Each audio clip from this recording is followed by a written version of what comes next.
চলুন দেখে নিই কারখানায় কিভাবে আইসক্রিম তৈরি হয়। প্রথমে কর্মীরা একটি বড় বালতি পরিষ্কার জল একটি পাত্রে ঢালে।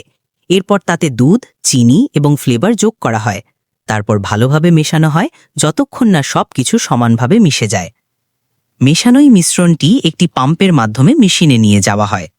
মিশ্রণটি ছচে ফোঁটা ফোঁটা করে পড়ে।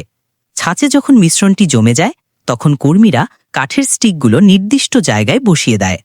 মেশিন স্বয়ংক্রিয়ভাবে স্টিকগুলো আইসক্রিমে ঢুকিয়ে দেয়। এরপর এক সারিতে সাজানো আইসক্রিমগুলো একটি সুশৃঙ্খল প্রক্রিয়াকরণ লাইনে চলে আসে। তৈরি হওয়া আইসক্রিমগুলো ঠান্ডা জলে শীতল করা হয়। এরপর মেশিন স্বয়ংক্রিয়ভাবে সেগুলোকে ধরে নেয় এবং পরবর্তী ডিভাইসে রাখে। তারপর সেগুলোকে একটি কনভেয়ার বেল্টের মাধ্যমে চূড়ান্ত প্যাকেজিং ধাপে পাঠানো হয়। এখানে মেশিন স্বয়ংক্রিয়ভাবে আইসক্রিমগুলো কাটবে, প্যাক করবে এবং সিল করবে।